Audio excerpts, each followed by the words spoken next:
నిద్రలో గురక పెట్టే అలవాటు చాలా మందిలో ఉంటుంది. అందరి ఇళ్లలో ఎవరో ఒకరు గురక సమస్యతో బాధపడుతూ ఉంటారు. కొందరికి తాము నిద్రలో గురక పెడుతున్న విషయం కుటుంబ సభ్యులు చెప్పేంత వరకు తెలుసుకోలేరు. గురక పెడుతున్నావని చెబితే నమ్మరు కూడా. రాత్రి సమయంలో గురక పెట్టేవారి పక్కన నిద్రించే ఇతర కుటుంబ సభ్యుల పరిస్థితి చెప్పనక్కర్లేదు. గురకనే వైద్య పరిభాషలో అబ్స్ట్రక్టివ్ స్లీప్ ఆప్నియా అంటారు. గురక అనేది ఒక సాధారణ శ్వాస రుగ్మత. నిద్రపోయే సమయంలో పెద్దగా వచ్చే శబ్దంతో దీనిని సులభంగా గుర్తించవచ్చు.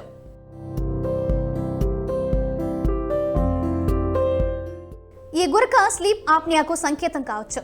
ఇది గుండెపై ఒత్తిడిని పెంచి గుండెపోటు, అధిక రక్తపోటు, స్ట్రోక్ వంటి ప్రాణాంతక సమస్యలకు దారితీస్తుంది. సాధారణ నిద్రగా భావించకుండా అలసటగా అనిపిస్తే లేదా గురక తీవ్రంగా ఉంటే వెంటనే వైద్యుడిని సంప్రదించాలి. కొంతమంది నిద్రపోయిన వెంటనే గురక పెట్టేస్తారు. సాధారణంగా ఈ గురక మంచి నిద్రకు సంకేతంగా భావిస్తారు. కానీ వైద్య నిపుణుల ప్రకారం గురక ప్రాణాంతకం కావచ్చు. సాధారణ గురక సమస్య కానప్పటికీ బిగ్గరగా గురక పెట్టేవారు తప్పనిసరిగా వైద్య పరీక్షలు చేయించుకోవాలని సూచిస్తున్నారు. పరిస్థితి తీవ్రంగా మారే అవకాశం ఉందని హెచ్చరిస్తున్నారు.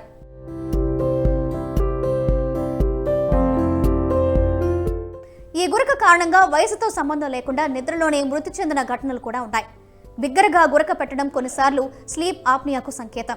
స్లీప్ ఆప్నియాతో బాధపడే వారికి వాయు మార్గం ఇరుకుగా మారి శ్వాస తీసుకోవడంలో ఇబ్బందులు ఎదురవుతాయి. దీనివల్ల శరీరంలోని ఆక్సిజన్ స్థాయి తగ్గి గుండెపై అదనపు ఒత్తిడి పడుతుంది.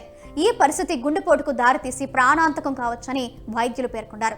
స్లీప్ ఆప్నియా అధిక రక్తపోటు, స్ట్రోక్ మరియు ఇతర గుండె జబ్బుల ప్రమాదాన్ని కూడా పెంచుతుంది.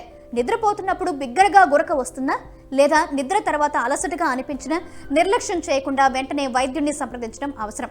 ఆరోగ్యం విషయంలో ఎప్పుడూ అశ్రద్ధ వహించకూడదు. ఈ సమాచారం అవగాహన కోసం మాత్రమే. ఆరోగ్య సమస్యలు ఉంటే వైద్యులను వెంటనే సంప్రదించండి.